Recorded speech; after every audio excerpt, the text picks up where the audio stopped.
Pero vamos a la parte madrileña de Lituania.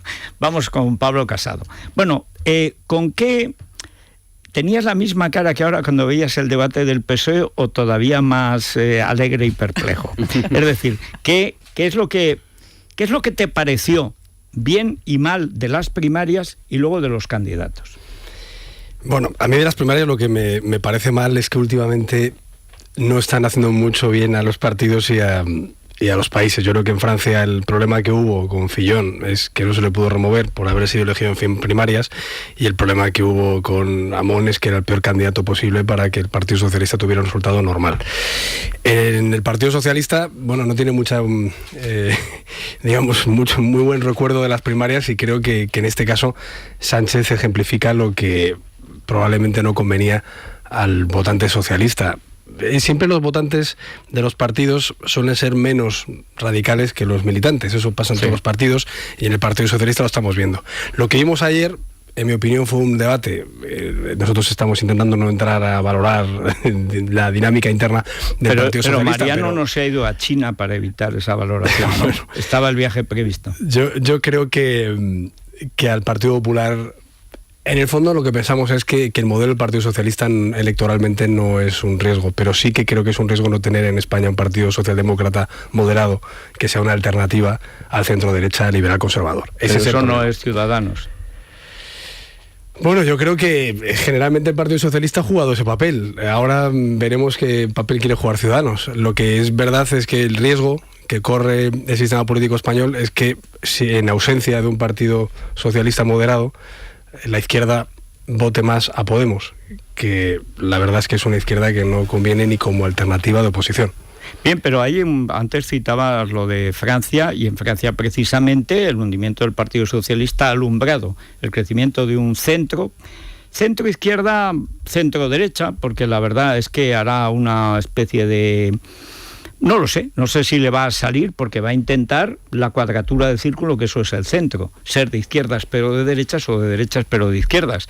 Pero por de pronto su primer ministro es de derechas y ha entrado en el cargo, diciendo Philippot, dice que conste que entro como un político de derechas, y viene de los republicanos.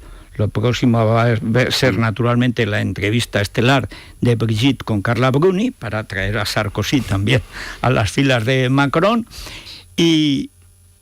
Y no es malo para Francia que en vez de un partido socialista que no sabía por dónde andaba, haya un partido que viene, o un partido nuevo, que ha nacido como una plataforma en menos de un año. Es un partido 7 mesino, en 7 meses se creó y ha llegado al poder, que salva, digamos, lo mejor del Partido Socialista, la gente de Valls, etcétera, la gente más moderada, y el propio Macron, que era el ministro de Economía de Valls, el único que hace las pocas reformas laborales que han tolerado en Francia, las hace Macron.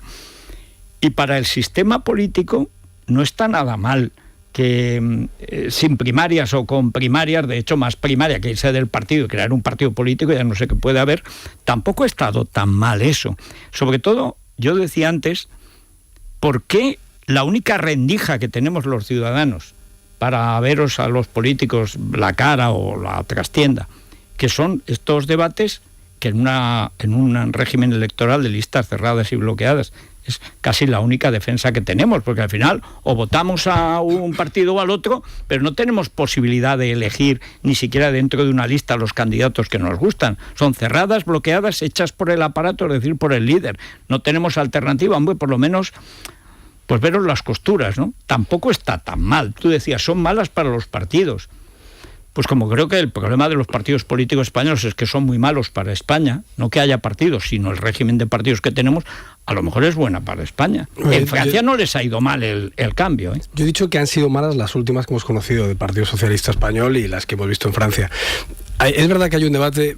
la dicotomía entre democracia representativa, asamblearismo, que no solo toca de lleno la democracia interna de los partidos. Nosotros siempre decimos que en Estados Unidos, siendo un sistema mucho más amplio, de primarias, de caucus, al final la democracia representativa se aplica con la elección de delegados, que es lo que puede ser aquí los compromisarios. Pero creo que es más interesante la reflexión que haces entre la izquierda y la derecha.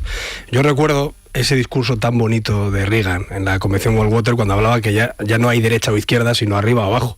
luego lo ha retorcido alguno aquí en España como Pablo Iglesias, diciendo que eso es la casta contra... No, él lo que decía era abajo, el hormiguero del intervencionismo, la sociedad cerrada, el colectivismo arriba, la sociedad abierta. Eso es verdad. Ya no hay una vertiente bidireccional en la política, sino que hay 4, digamos, esquemas de la política. Por eso, por ejemplo, estaba más cerca de Blair, un partido liberal, siendo laborismo, que de Chirac en esos años, siendo un partido conservador. El estatalismo versus el liberalismo o la libertad o el centro de la persona en la dinámica de partido creo que es fundamental y que en estos casos se está viendo. En Francia creo que es un caso muy importante. Hoy escribía José María Marco un artículo muy bueno sobre el fin de la izquierda y hacía referencia a las 2 crisis que había sufrido la izquierda. La primera en esos movimientos fracasados, 68istas, las revoluciones fallidas de los 70, la primera crisis, la segunda... Incluyendo el terrorismo. Que dio ese liderazgo a Reagan y a Thatcher, por ejemplo, en Europa, de los 80, en el año 80. Y en Estados Unidos. Y luego la segunda crisis, que es la tasa, y estoy de acuerdo con él, o la sitúa en lo que ha pasado después de la caída del muro de Berlín. Y la falta de respuesta del socialismo real a una realidad incontestable, que luego se ha complicado ese fin de la historia con la irrupción del yihadismo, pero que en cuanto a la ideología...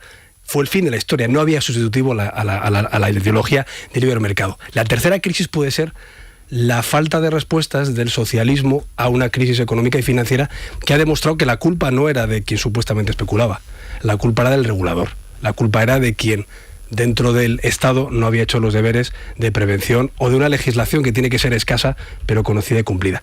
Yo estoy de acuerdo con esa crisis y lo que está claro es que el socialismo en Europa, en gran medida también en Estados Unidos, pero en Europa... tanto en Grecia, como en Italia, como en Francia, como en España, como en Alemania, como en los países nórdicos, está sufriendo, los países nórdicos en el concepto socialista que tenían hace 20 años, están sufriendo un desgaste y no tienen un sustitutivo más que movimientos populistas de extrema izquierda, como es el caso de Podemos, o en movimientos, pues digamos más eclépticos, como se dice ahora, que renuncian a esa ideología histórica a favor de un mayor liberalismo, lo cual me parece bien. Pero creo que ese riesgo es el que corre la izquierda y en España, por desgracia, ese riesgo va en beneficio de Podemos. Pero vamos a ver, si no hay nadie que haya hecho una política ni fiscal ni en otras materias más socialista que el Partido Popular, nunca ha habido una presión fiscal como la que ha aplicado el Partido Popular. Nunca ha habido menos intención de dar marcha atrás cuando las cosas han cambiado que con el Partido Popular de Mariano Rajoy. Porque tú me estabas hablando de un Partido Popular que es el que hemos vivido con Aznar, que bajó los impuestos todos los años. O de la Comunidad de Madrid, que era un poco el mascarón de proa, contra el que se enfrentó, y ahí ha pasado, muchas de las cosas que han pasado vienen de ahí, se enfrentó precisamente el grupo de Mariano, Soraya y Montoro. Es decir, lo que dices estaría muy bien si el Partido Socialista en España, a efectos económicos, no fuera el Partido Popular. Pero si es que entre que Montoro hace más socialdemocracia que ha hecho nunca el PSOE, subió los impuestos más de lo que pedían los comunistas. Y por supuesto luego los ha bajado un poquitín dentro de lo mucho que les había subido. Ahora mismo firmaba yo volver a la presión fiscal de Felipe González. Lo que tú dices es cierto con respecto a la derecha, digamos, liberal de la época de Aznar. Pero ¿qué queda de aquella derecha del PP que bajaba los impuestos en este PP que los sube? Vamos a ver, yo ahí tengo que discrepar, Federico. Es verdad que en un momento dado se tuvieron que subir y es verdad que dijimos... En un momento dado fueron 5 años. Lo reconocimos, que iba contra nuestros principios y con nuestro programa, porque yo creo que para un partido liberal conservador subir los impuestos es algo que no solo no te gusta, sino que te da muchos problemas años después, como estamos hoy hablando. Pero luego se volvieron a bajar. Entonces, en el tramo por ejemplo, del impuesto de sociedades, ahora mismo estamos en la cifra, o en el baremo más bajo de la historia de España, 25%.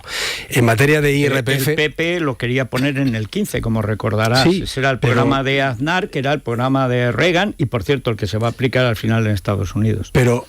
a día de hoy, España tiene el impuesto de sociedades más bajo de la historia democrática. En materia de IRPF y de IVA, estamos... ¿Y en el IVA? Bueno, en el IRPF y en el IVA estamos en la media baja europea, que nos gustaría bajarlo. Sí, bueno, estos son los datos objetivos. Otra cosa es que nos comparamos, por ejemplo, en Alemania y en Francia estamos Tú no cuentas la Europa del Este, por ejemplo. Bueno, bien, pero yo estoy diciendo la media europea. No, porque la media siempre es Francia. Bueno, la media siempre Francia, por ejemplo, tiene los impuestos muy altos. Francia es un horror. Habitualmente, y así les va con la estampida de capitales. Pero en España el IRPF, por cierto, que ya está en un nivel más bajo de cuando se llegó al gobierno en el año 2011, después de la bajada, y habíamos prometido bajar 2 puntos, tanto el tramo mínimo como el alto, el marginal del 10. Pablo... Bueno, lo que quiero decir es que en una legislatura con 137 escaños, cuando prometemos en un programa electoral bajar 2 puntos... Y cuando tenéis la mayoría absoluta... Sí, pero ya se bajó el último año de la legislatura. Sí, ahora, por ejemplo, nuestros socios de investidura y nuestros socios para aprobar los presupuestos no solo no nos apoyan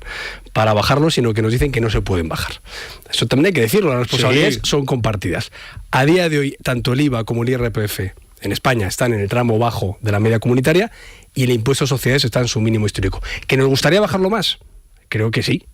Y además lo hemos dicho. Está y lo ha bien dicho el presidente del gobierno. Porque yo miro a Montoro y lo veo tan feliz subiendo impuestos en su condición de vampiro. Además, ahora que está aumentando la recaudación es cuando se puede bajar, aunque no hay que citar al viejo Laffer, que es cuando se bajan impuestos, se recauda más. Pero si se ha aumentado una barbaridad los presupuestos este año, si el gasto público es una barbaridad, si van a contratar 300.000 empleados públicos pero quizá más. También hay que preguntarle a nuestros socios de presupuestos que cuando vamos a negociar, en vez de decir, oiga, reduzcan ustedes el gasto, nos dicen 4.000 millones más de gasto. Sí, pero a otras cosas os oponéis, pero a la subida del gasto nunca. 4.000 millones más para el PNV. Cuidado, que eso es comprar un apoyo. Yo creo que en este caso las cuestiones a las que se ha opuesto Rajoy desde el principio, y que por cierto lo dijo antes de ser votado en la segunda investidura y en la segunda votación, es que no quería demoler todas las reformas económicas de la pasada legislatura, que estaremos de acuerdo en que fueron positivas: reforma laboral, reforma de la unidad de mercado, reforma financiera, reforma del techo. Bueno, media reforma laboral, lo fundamental. Bueno, sí. En algunos países es verdad que a muchos de nosotros a lo mejor nos gustaría unas reformas que fueran más allá. A mucha gente les hubiera gustado que fueran no tan lejos. Lo que se hace en un gobierno es intentar hacer unas buenas reformas económicas que puedan aglutinar pues el apoyo mayoritario, cosa que, por cierto, no fue posible. Nadie de la oposición apoyó esas reformas, que ahora incluso en Francia las están tomando como ejemplo. Esas reformas se están intentando, porque ya vienen los martes con proposiciones de ley para intentar tumbarlas. Se me había olvidado. Pero mira que lo he recordado, el carácter teflón que tienes, no importa, eres capaz ya de salir de cualquier pregunta que te hagan. Así que te voy a hacer la última y ya cedo los trastos. ¿Por qué no te preocupa? Y debo decir que solo hay 2 personas a las que he entrevistado muchas veces, es tu caso y el de Juan Carlos Girauta, ya quien podría votar para la presidencia del gobierno, que reconozco que me mortificó, me indignó lo de desenterrar a Franco del Valle de los Caídos. Yo creo que se puede discutir lo de Montoro, se puede discutir el impuesto de sociedades, el IRPF, pero reabrir la fosa de la guerra civil, sacando de su tumba al jefe del bando nacional, que es de media España. Acabo de leer un tuit de Garicano, que es su nivel intelectual, nivel de Garicano, que dicen que sabe de economía, no creo, pero de política es el tuit. O sea, es más o menos el de Pablo Iglesias. Dice, Franco era un canalla y no merece un mausoleo. Vamos a ver, Garicano. O sea, Garicano. Franco es el que acaudió a la media España a la que le declararon la guerra civil y la ganó. O sea, que es como si Denikin o Kolchak hubieran ganado la guerra al Ejército Rojo en Rusia. Garicano. O sea, pero a mí de Garicano no espero nada. Pero ¿por qué tú te abstienes ante una cosa tan atroz como desenterrar a un muerto que lleva 40 años allí y además remover a otro muerto como José Antonio Primo de Rivera, que lleva 80 años tras ser asesinado, por cierto, por el gobierno del Frente Popular? ¿Pero por qué? Bueno, porque creo que no se puede apoyar una iniciativa que lo que busca es reabrir heridas e intentar poner el retrovisor y mirar no al pasado. Que no?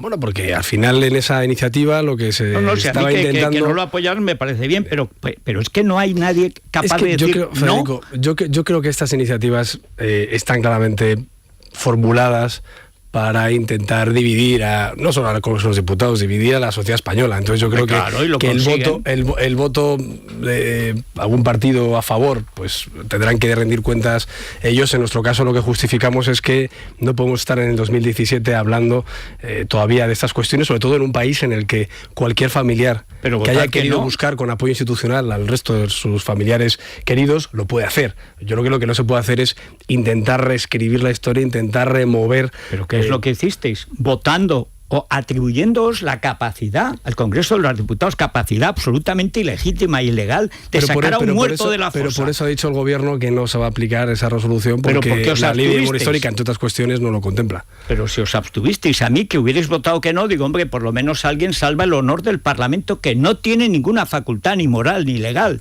ni legítima, para sacar a un muerto de la fosa, un muerto que representa a la media España que ganó la guerra civil, que le declaró la otra media.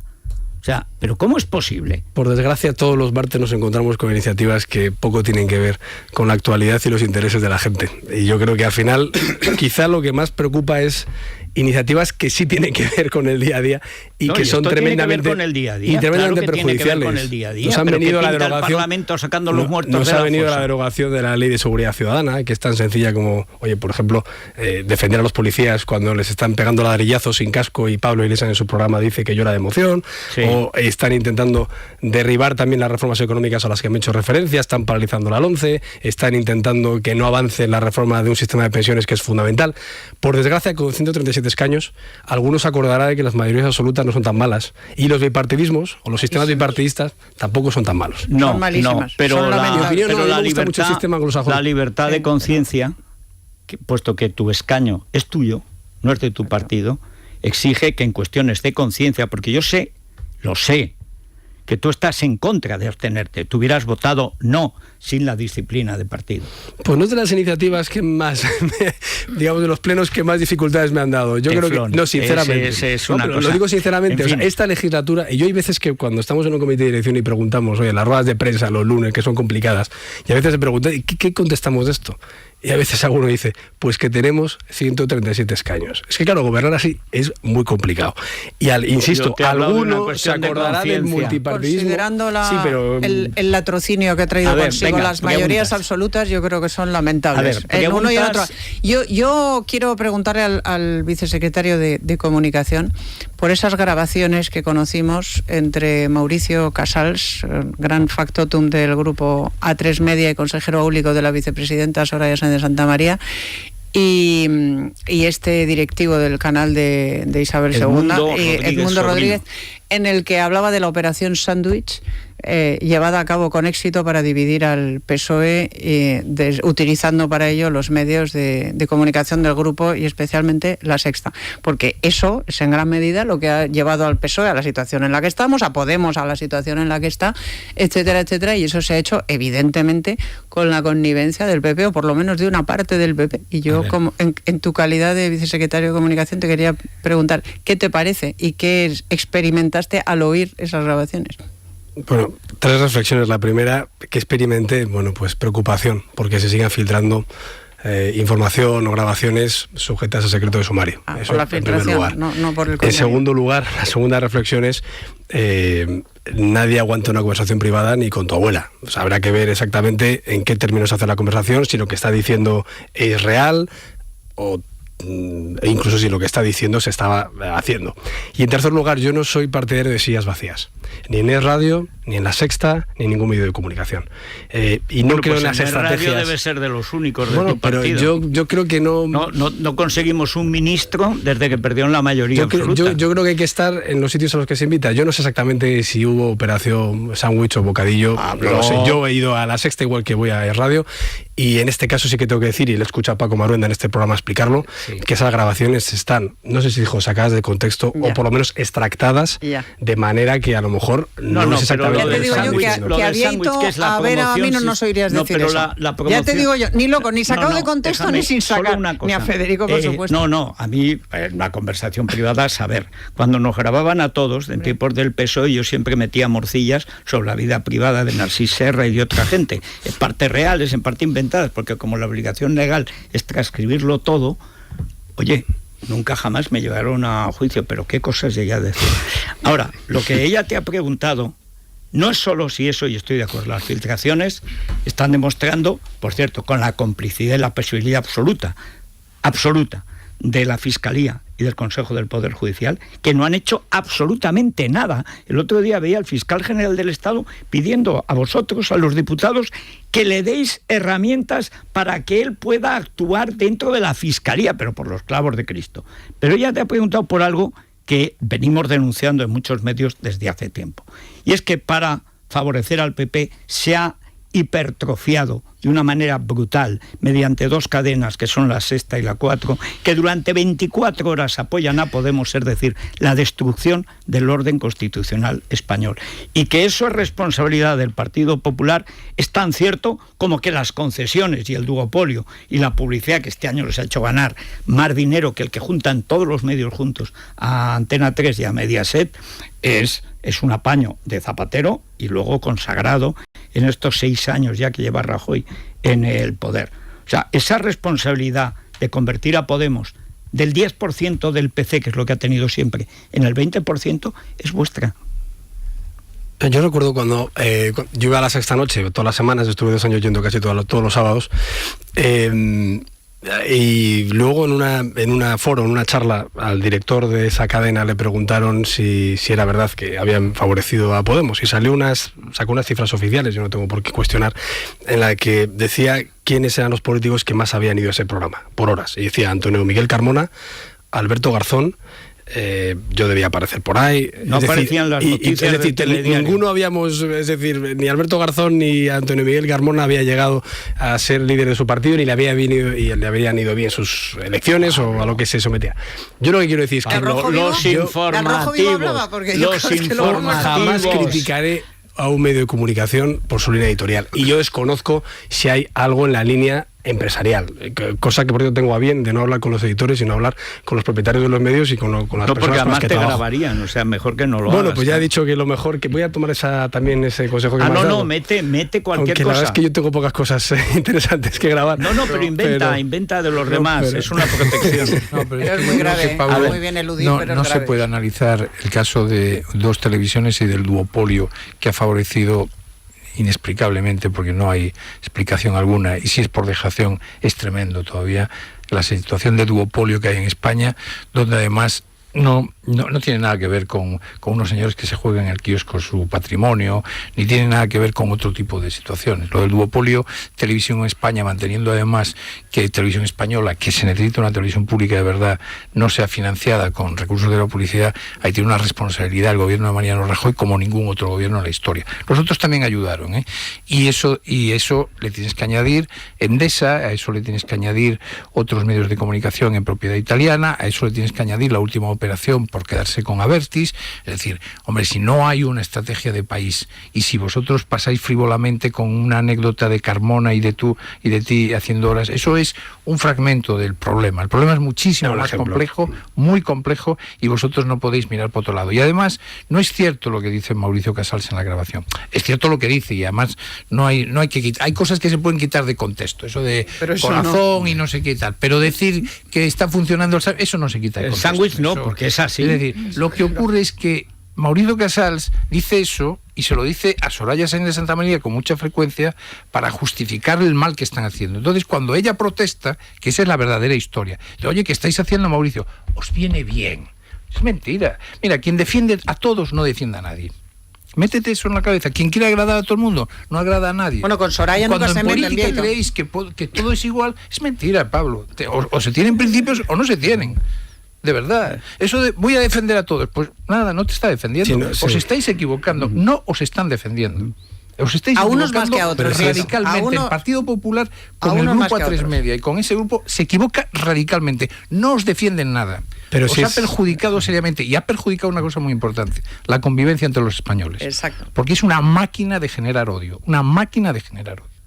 O sea, es evidente que hay cadenas que no nos defienden, y eso es así, y por la línea editorial que tengan. Yo he estado años en Estados Unidos. No que defiendan a vosotros, que no defienden a España. Quiero lanzar, por ejemplo, la Fox tiene claramente una.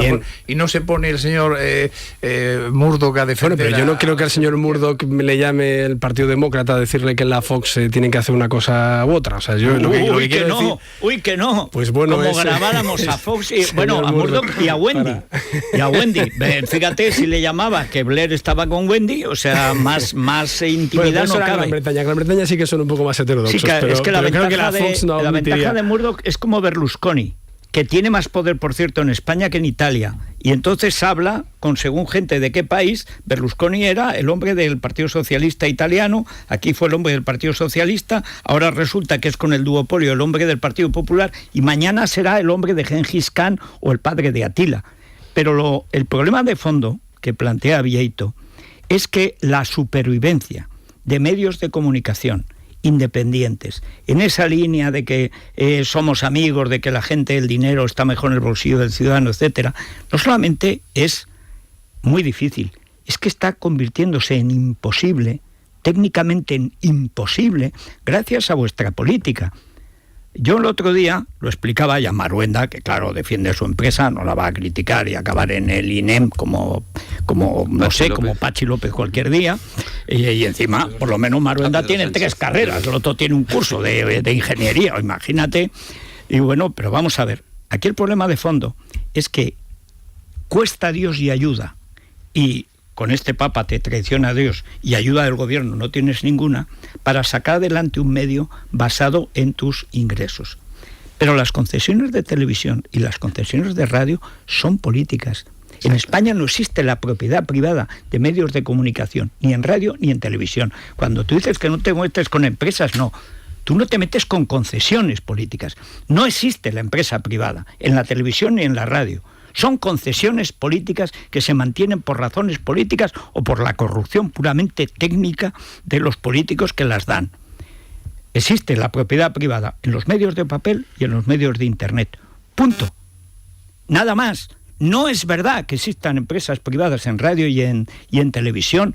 Las radios que hemos conseguido, la última cadena sexta, y se hizo de rebote y de milagro, con media frecuencia de Madrid, que nos tocó media, y luego ahora tenemos 70. Pero porque hemos aprovechado la crisis y seguimos la doctrina liberal de gastar siempre €1 menos de lo que se ingresa. Pero sobrevivir es dificilísimo, no digo ya ganar dinero. Solamente una de esas empresas que no son empresas, que son concesiones políticas, gana más, una sola, Berlusconi o Planeta, que todos los medios de comunicación de España, pero gana 3 veces más que todos los medios de comunicación de papel y de Internet juntos. Si tú crees que eso es libertad de expresión, si eso es propiedad privada, no lo es. No lo es. Lo que pasa es que os habéis acostumbrado a un ecosistema y luego además, como tú quedas bien en la tele, pues perfecto para ti. Pero cuando quieras ser presidente del gobierno, o sea, ¿qué medios vas a tener que te apoyen? Pues si es que no habrá. Es que no hay. Ya no hay. Vamos a ver, en mi caso además, como de lo que voy es por todo el partido, con lo cual yo voy donde tengo que ir y a veces, sí, pues como podéis apreciar, pues recibiendo, que es mi papel. No, yo no tengo, como no tengo ninguna aspiración, Pablo, es para lo que estoy. Ahora, no, aquí digo donde decía Federico que iba. Sí. Decía que quedaba bien, yo creo que no tanto. Porque vas de coartada. Porque recibes, estos sitios recibes, y además no haces debate ideológico, bien. Pero lo que yo quiero decir es que el análisis que hacéis del surgimiento de Podemos, verdaderamente no dudo mucho que sea un sándwich entre comillas tolerado, porque en esos mismos medios de comunicación tienen la línea editorial de izquierdas que nos perjudica a nosotros. Yo dudo mucho que ningún compañero mío esté no debería decir esté contento, sí, pero por lo menos haya alentado esa línea editorial. Otra cosa es que estos medios que no, tienen más horas la libertad de Santa María. Bueno, pues yo sinceramente, pero si hizo de manera mucho ilegal la concentración, pero si prohibió el Consejo de la Competencia la fusión de la Sexta, la absorción de la Sexta por Antena 3 el mes de julio, y ella se la cargó el mes de agosto. ¿Cómo que ningún compañero? Estamos hablando de una línea editorial que, insisto, estas empresas o estos medios sabrán por qué lo hacen, pero en absoluto tiene ninguna responsabilidad el Partido Popular. Eso, bueno, y yo, vamos, decía Isabel, ¿no te crees la grabación? Vicesecretario. Bueno, pues yo es que las grabaciones... La grabación la han falsificado, la han manipulado, es falsa, o la grabación está ahí. Era opinable hasta que Isabel, lo vimos. Yo una grabación privada, por principios... la verdad es que tiendo a no creérmela o a no valorarla. Pero si se están utilizando los juzgados para condenar a las personas, como es lógico y natural. En cuanto a la grabación, déjame hacer una pausa. Creo que no es... Sí, dejadme hacer una pausa, porque además en estos momentos ya realmente el boxeador ha recibido es el momento de hacer o sea, un poco de tiempo, porque además hay más preguntas de los oyentes. Hay preguntas sobre corrupción, hay preguntas sobre Cataluña. Después de la pausa las formulamos. No, si es que para ir cómodos vas a la Sexta, que eso ya te lo ¿sabes? Con el nuevo Rasca Monopoly de la 11. Bueno, vamos a ver, como ya acreditado y además está tan fresco, es que ni suda, es una cosa realmente pasmosa. Vas a ser un gran alcalde de Madrid, por lo que veo. ¿O no? A ver. No, parece que... ¿Qué tal te llevas con Martínez Almeida? Fenomenal. Es un tipo estupendo, bien formado, tiene las ideas claras y además lo que dijo el otro día tiene razón. Será alcalde de Madrid del Partido Popular, quien sea, pero gracias a la labor de oposición que ha hecho Esperanza Aguirre y que está haciendo ahora. Yo creo que eso es fundamental. Y es verdad que la plaza del Ayuntamiento de Madrid, yo creo que hay que recuperarse, pero yo creo que al final hay muchos perfiles. No es como algo específico. La alcaldía de Madrid puede ser tanto gente que está en el grupo parlamentario ahora mismo, grupo municipal del ayuntamiento, como personas que sean conocidas, que tengan una trayectoria, que pueden sumar votos. Pero esto, como dijo Cristina Cifuentes, tanto en esta emisora como en una entrevista de tu periódico antes de ayer, falta muchísimo. Ella decía que hasta enero del 19 no se va a hablar. Bueno, así que hay que apoyar a Almeida porque es un tipo que merece la pena, ¿eh? Bueno, pues vamos con preguntas, a ver. Pues 3 cuestiones fundamentales. Si en su opinión cree que los condenados por corrupción deberían devolver el dinero, si cree que va a haber referéndum en Cataluña y la que más se repite, ¿por qué en el PP no hay voces discrepantes? Yo quisiera preguntarle al señor Pablo Casado que todos los que han metido la mano en la caja que si van a devolver el dinero. Y esta pregunta se la hago como un ciudadano que paga sus impuestos, pero no quiero que se lo lleve nadie, sino que lo use con verdadera capacidad de dónde lo gastan. ¿Qué planes tiene el PP para frenar el golpe de Estado en Cataluña? Pregunta para Pablo Casado. ¿Este gobierno tiene preparado a los militares para hacer valer el artículo 8 de la Constitución española de mantener la integridad territorial de este país a cualquier precio? ¿Por qué todos los que están metidos en el Partido Popular no hay ni una discrepancia? Nada, absolutamente. Son siervos del señor Rajoy. A ver. Bueno, discrepancias. Yo creo que un partido no es una secta. Podemos pensar de una forma determinada, pero creo que acertamos en el Partido Popular al no exteriorizarlo ni montar los líos que tienen otros partidos. Creo que eso al final el votante, el sufrido contribuyente, paga a un partido político para que resuelva sus problemas. No es una secta, pero debe parecerlo, ¿no? No. Yo creo que el tiempo nos ha dado la razón y los partidos que están todo el día, mostrando las discrepancias personales, porque es que ya no son ideológicas en público, no les va bien. Incluso otros nuevos partidos que decían que se tenían que democratizar y tenían que tener mucha más participación, hemos visto que tampoco toleran mucho la disidencia interna. O sea, que y luego no hacen ni siquiera congresos el orden regionales. De Ciudadanos, ¿no? Que ha conseguido un liderazgo más blindado que el de Mariano. Me estaba refiriendo a Podemos, pero bueno. Si la sangre de Rejón todavía está ahí en los además ahora disfrazado de chulapo. Yo no he visto un disfraz más inconveniente y más absurdo. Se marcó un chotis más muy que divertido. marcarse un choque, ridiculizó ese baile regional.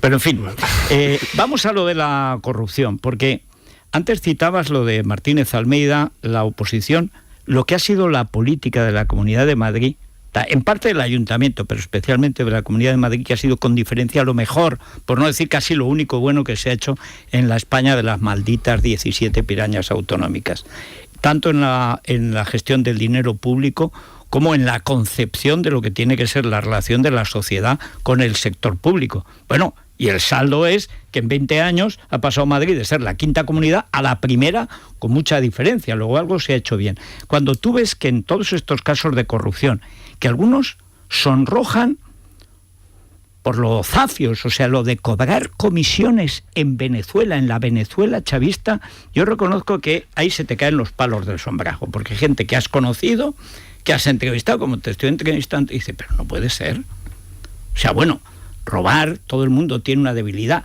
pero cobrar comisiones en Venezuela, a los criminales, a los narcotraficantes, bueno, pues también. ¿No crees que eso va a ser muy difícil de superar para el Partido Popular, que tiene con diferencia la mejor gestión que se ha hecho en España, pero con muchísima diferencia en la Comunidad de Madrid durante 2 décadas? En este caso en Madrid hay 3 elementos nuevos que yo creo que son muy perjudiciales. El primero es que cuando se estaban supuestamente cometiendo estas ilegalidades, ya había incluso viceconsejeros de las personas que estaban en prisión preventiva declarando por otros casos, con lo cual, es que además de inmoral, eran temerarios. Sí. La segunda, yo creo que es que estuvieron hasta el último día dando lecciones de honestidad. algunos en tertulias, otros en tribunas escritas, y desde luego plenamente insertos en la vida social y política de España hasta el último día. Es decir, que al final, claro, cuando yo defendía en las últimas semanas la honorabilidad de los responsables públicos que han contestado mensajes o que se han reunido con ellos, es porque verdaderamente hasta el último día estaban, participando de eventos y escribiendo, con lo cual nadie sospechaba que pudieran hacer algo mal. Y lo tercero, lo que dices, que hay en administraciones que han hecho una buena gestión, incluso innovadora, por ejemplo la sanidad o la educación en la Comunidad de Madrid, que tenemos que seguir reivindicando, porque eso ahí están los colegios con libertad de elección, con bilingüismo, los hospitales con gestión privada y la titularidad pública, que Cristina Cifuentes sigue manteniendo y lo sigue impulsando, pero ya es más difícil reivindicar ese tipo de gestión, porque ya vendrá alguien de la izquierda a decir, no, pero es que hubo, entre los 10.000 que lo gestionaron, hubo un corrupto. Y ellos además lo hacen muy bien, intentan colgar el San Benito. Y ese es el esfuerzo que tenemos que hacer. A pesar de que haya habido alguien que haya cometido alguna irregularidad, esa es la gestión positiva. Y en tema de corrupción, lo que se nos puede echar en cara es cómo reaccionamos frente a la corrupción, porque a todo el mundo se le puede engañar, o a todo el mundo se puede equivocar al nombrar un candidato, al nombrar un colaborador. Y creo que las medidas legislativas que se tomaron en los últimos años están dando resultado. Pero por eso están aflorando casos de corrupción. Un tesorero, o sea, Luis, resiste, sé fuerte, hombre. También, Federico, porque ahora eso no podría ser, porque los tesoreros tienen que rendir cuentas al comité ejecutivo. Creí que porque había dejado el móvil Mariano. No, porque al final ahora ya no podríamos partido. Decir que el gerente ha hecho lo que quiere, porque tiene que pasar las cuentas por el comité ejecutivo. Hasta entonces será la máxima instancia para financiar un partido. Y yo creo que la ley que hemos aprobado de financiación y control de partidos políticos va a prevenir esas prácticas. Por cierto, hablaba la oyente de cómo se van a devolver todo lo robado. Sí. Se ha aprobado en la reforma de la ley de enjuiciamiento criminal esa oficina del decomiso, que ya funciona en Francia, para acabar con esas imágenes de hangares llenas de coches o las fincas que no se conseguían enajenar para devolver el dinero que se ha robado. Ya nadie puede hacer cuentas y decir, bueno, estoy en la cárcel X años y luego lo disfruto. Tienen que devolver hasta el último céntimo de euro que hayan podido robar. Y yo creo que el mensaje de optimismo que tenemos que lanzar a los oyentes de radio es que aquí quien la hace la paga. Y la gente que ha hecho algo mal está en prisión preventiva o está siendo juzgada. Bueno, por cierto, es justo que esté 3 años. Justo que esté 3 años en prisión preventiva Granados. O sea, es que a mí me parece que es absolutamente injusto que alguien, no importa lo que haya hecho, no importa lo que haya robado, o sea, si alguien está en prisión preventiva es porque hay un riesgo claro de fuga. O sea, no puede ser que un tío esté en prisión preventiva, no sé ni por qué estuvo Bárcenas año y medio, ni por qué lo sacaron, porque nadie me lo ha explicado. Y la impresión que da es que tú vas a la cárcel cuando políticamente has caído y te protegen cuando eres todavía rentable y en la cárcel te machacan hasta que te rindes. O sea, la impresión que da es terrorífica, pero no a la gente que hemos votado PP toda la vida y que ahora, pues, evidentemente plantea serios problemas. En Madrid menos, pero también. O sea, el problema es que tú ves que la Administración de Justicia es una máquina de picar carne, donde además el nivel de arbitrariedad y de despotismo no se ha visto nunca, pero ni en la dictadura. O sea, una prisión preventiva sin juicio de 3 años por un caso de corrupción, no hablamos de pedofilias, de asesinatos y tal, no se ha visto ni en tiempos de Franco. Y sin embargo lo estamos viendo aquí con gobiernos del PP y encarcelados y reclusos del PP. O sea, la seguridad jurídica y nada es lo mismo.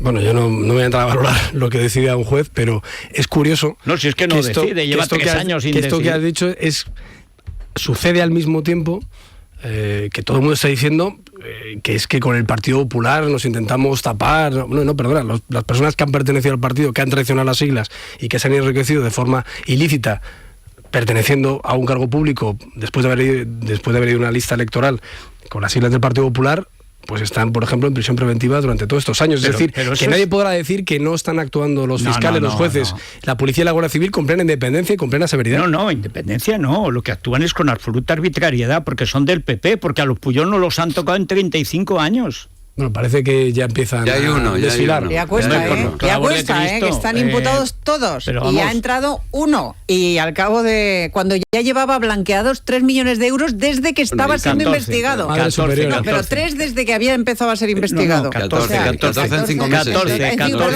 14, ¿verdad, Alejandro? Que nosotros, como llevamos la cuenta mucho en Barcelona, llevamos la cuenta. Lo de los Puyoles, punto y aparte. Bueno, Aegon, porque a lo mejor Pablo no tiene Aegon, ya con familia y tal, claro, cuando ahora llegan los veranos. Y entonces te puede pillar, le da un parraque al niño, a la señora, tal, al otro, o el apéndice, que se decía antes, el apéndice. ¿Y dónde? ¿Quién te cuida? Aegon, que está en más de 1.000 centros en toda España y que pone a nuestra disposición 37.000 especialistas. Podemos elegir nuestro médico entre un amplio cuadro, las mejores coberturas y además sin tener que esperar nos atienden como nos merecemos, por ejemplo, con esa habitación individual y además el precio. Un precio inigualable, desde luego, 39,95 al mes y sin copago. Y además facilísimo, nos hacemos de Aegon llamando al 900-177-177, 900-177-177. Bueno, y en el Corte Inglés seguro que te va a recetar algo Elia Rodríguez. Pues unos espárragos. Pues muy bien, los espárragos son buenísimos. Y muy diurético, es un alimento fantástico. Fíjate, mi madre era de Calahorra, ¿qué te voy a decir? 50% el espárrago lo puso Dios para hacerle la vida cómoda y delgada. Claro, tú te mantienes así porque debes tirar de espárragos. Ayer comí espárragos. Claro. ¿Ves? Pero blancos, estamos en temporada. Por eso, no, si en el fondo los mejores espárragos verdes son los blancos. Esos los cojonudos de Juan Carlos, llamados así. Esa es la única aportación al diccionario de Juan Carlos I, fue los espárragos cojonudos. Y ahí se quedó. Sí. 50% de descuento en la segunda unidad en todos los espárragos, así que alimentamos tu vida en el supermercado del Corte Inglés, siempre los mejores precios y la máxima calidad. Bueno, muchas gracias, Pablo, por venir aquí, por contestar a todo y hacer frente a las dificultades propias de nuestra circunstancia nacional. Muchas gracias a vosotros. Cuando seas candidato a algo, que será pues dentro de unos 10 minutos o cosas así, ¿qué fue de otros vicesecretarios que se han perdido por ahí en el polvo de los tiempos? Que va, están ahí currando. ¿Qué fue de Andrea Levy, que últimamente... Pues estaba en Zaragoza ayer clausurando el Congreso Provincial. Maroto estaba clausurando no sé qué otra cosa también en Lanzarote, el Congreso Insular en Lanzarote, y Maillo está también es que ahora tenemos congresos provinciales. Hay partidos que no hacen congresos provinciales, nosotros sí. Y pues tenemos muchos de aquí a verano. Se empieza ahí y se acaba en primarias. Bueno, muchas gracias, Federico. Gracias, Pablo. ¿Qué tenemos en la crónica, Rosa? Álvaro Muñoz es casi soltero, Federico, si te parece poco. Con la Barbie de Chávez. Efectivamente. Poco le ha durado la cosa, la Barbie de Chávez. Que era mona. Vamos a intentar aclarar eso qué ha pasado. Eso pensaba Chávez, sí. Porque parece ser que no ha sido ella. Anda. Ha sido él. Y mucho tiene que haber hecho ella para que él le diga que no es semejante cuenta corriente. Así que ahora en la crónica Rosa lo contamos. Ya hay algo oculto. Seguro. ¿Y cómo estamos en Supervivientes? En Supervivientes... Bueno, ahora me lo cuentas. Es la mañana. Es radio.